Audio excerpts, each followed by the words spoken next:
Hello everyone, welcome to my channel. Here we learn Afaan Oromoo in a simple and practical way. Nagaa akkam jirtanii hordoftoota Nagaa Tube baga deebitanii gara chaanaalii keenyaa nagaadhaan dhuftan. Chaanaalii kanarratti akkuma beekamu barnoota afaan Ingiliffaa, afaan Oromoo fi afaan Amaariffaa kan irratti barattanidha jechuudha.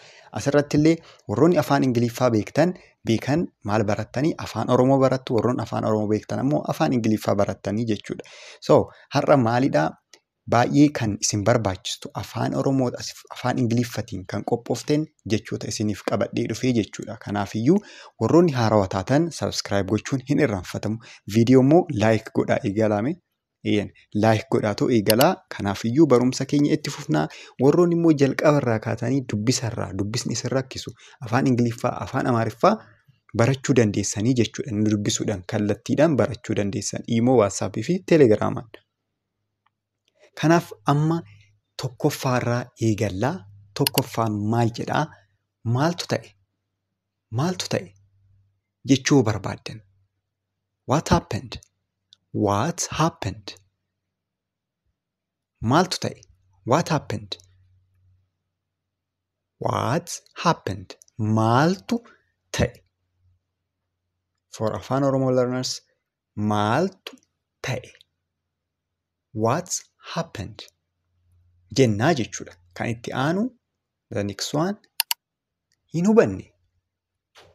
If you don't understand something, you can say hin hubanne. Hin hubanne. Hin hubanne. I don't understand.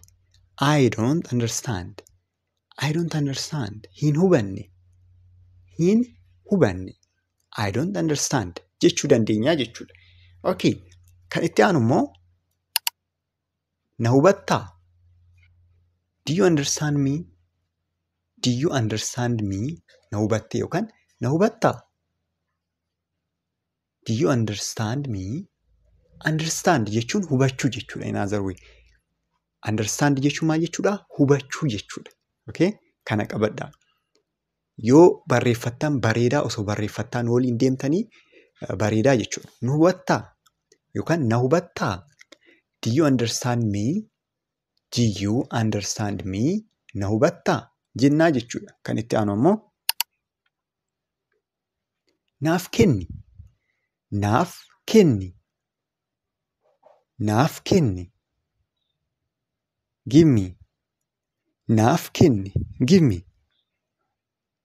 Wanna tokko akkasii kennamuu barbaadan, naa kenni jechuu barbaadan, naaf kenni yookaan naa kenni jechuu barbaadan, give me. Give me jettanii jechuudha. Okay, salphaadhaa miti? Bareeda. Okay. Kan itti aanu immoo jechoota jennu kana hundaaniyyuu na waliin jechuu yaalaa jechuudha. Na waliin jedhaa. Na gargaari. Na gargaari. Help me. Help me. Help me. Na gargaari. Help me. Na gargaari jechuudha jechuudha. Help means gargaaruu yookaan gargaarsa jechuudha. Help. Gargaarsa jechuudha. Okay. Kan itti aanu ammoo ani hojiin qaba. Ani hojiin qaba. I have a work. Or I have a job. Hojii wanta hojjettan tokko yoo ta'e, wanta mallaqa isinii argamsiisu tokko yoo ta'e, job jechuu dandeessanii jechuudha. Ani hojiin qaba. I have a work. I have a work. Work means hojii yookaan hojii dalagaa akka jechuuti jechuudha. Ani hojiin qaba yoo jettan, so I have a work. I have a work jettanii jechuudha. Good. Na waliin jechuu keessan hin irraanfatinaa. Mee jedhaa I have a work. Good. Okay. Gara itti aanutti dabarraa jechuudha amma immoo. Amboo irraan dhufe. Amboo irraan dhufe. Amma immoo eessaa akka dhufte. Where are you from jedhamtanii gaafatamuu dandeessanii jechuudha. Eessaa dhufte yoo jedhamtan afaan Oromootiin akkamitti deebistanii jechuudha. Fakkeenyaaf Amboo irraa yoo dhuftan Amboo irraan dhufe. I came from Ambo. I came from Ambo. Or I came from iddoodhuma barbaaddanii jechuudha. It may be from Jimma, it may be from Arsii, it may be from Finfinnee. Kanuma barbaaddan jechuu dandeessanii jechuudha. Amboo irraa yoo dhuftan amma fakkeenya kanarratti amma Amboo irraa jedhamiti. Kanaafiyyuu maal goote jechuudha. Amboo kan jedhu fuulduratti akka afaan Ingiliffaa yoo ta'e dhumarratti Amboo kan jedhu dhumarra dhufa yookaan maqaan biyya sanaa dhumarra dhufaa jechuudha. Isin garuu maal gootanii yoo afaan Oromoo ta'e jalqabaa akkuma beektaa warri afaan Oromoo beektan kun isin rakkisu garuu warra afaan Ingiliffaa barachaa jirtaniif Amboo kan jedhu kan ammoo biyyi dhumarra dhufaa jechuudha. Amboo irraan dhufe. I came from Amboo. I came from Amboo jettanii jechuudha. Good. Kan itti aanu maaloo. Amma immoo kana wantoota garagaraatiif fayyadamuu dandeenya miti. Namoota waa kadhachuuf illee ta'uu danda'a yookaan ammoo polite gochuudhaaf yookaan kabajaaf illee maaloo jechuu dandeenya. Okay?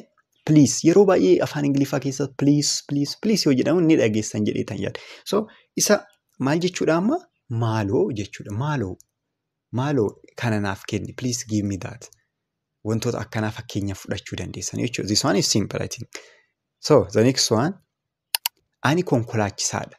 Ani konkolaachisaadha. You can tell what you are doing or your job. Wanta amma hojjechaa jirtu yookaan ammoo hojii kan kee yookaan dalagaa kee ibsachuuf jechuudha. I am a driver. Driver jechuun konkolaachisaa jechuudha. Driver means konkolaachisaa.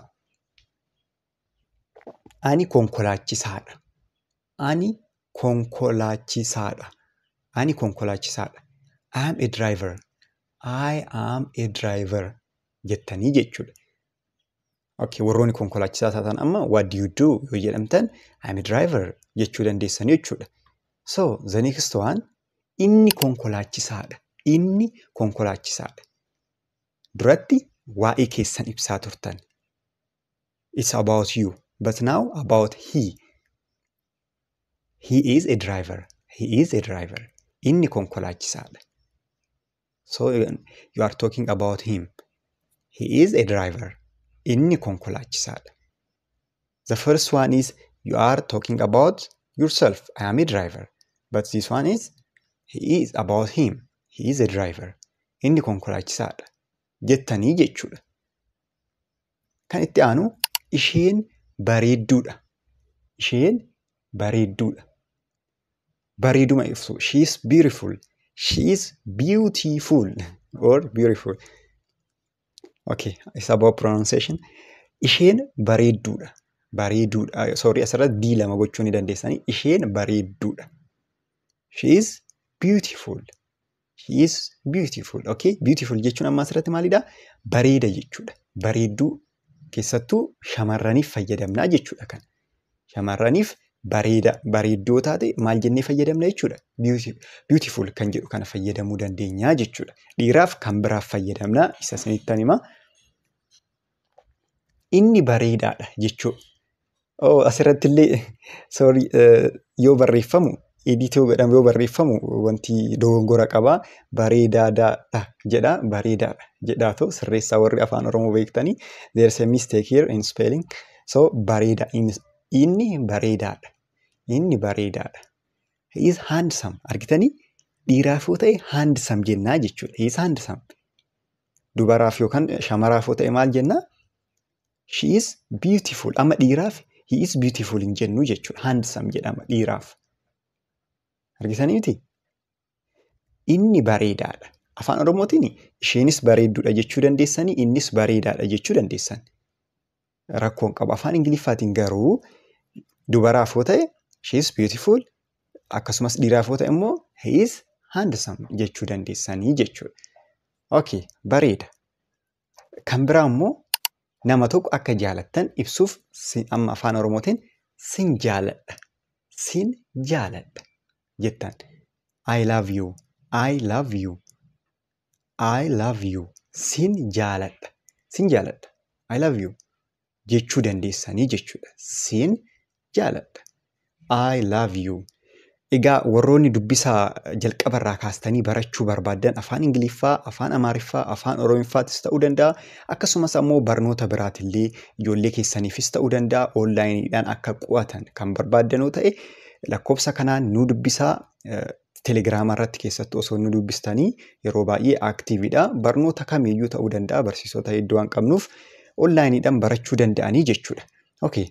gara barumsa keenyaa kan itti aanutti yoo dabarru ishee nan jaaladha. Ishee nan jaaladha. Laala amma asirratti I love you jechuun maal jechuudha jenne? Sin jaaladha. I love you yoo jenne sin jaaladha jechuudha. Ishee nan jaaladha jechuu barbaaddan ammoo I love her. Ishee I love her. Ishee nan jaaladha. I love her. Jennaa jechuudha. The next one eessa? Eessa iddoo gaafachuudhaaf. Eessa? Where? Eessa jechuu barbaaddan where? This one is simple, I think. Eessa deemaa jirta? Eessa deemaa jirta? Where are you going? Where are you going? Eessa deemaa jirta? Where are you going? Okay, kanuma akka irraa fayyadamtan abdiin qaba. Barumsi keenya har'aa kanaafiyyuu warroonni haarawaa taatan ammoo subscribe gochuun irraanfatinaayi.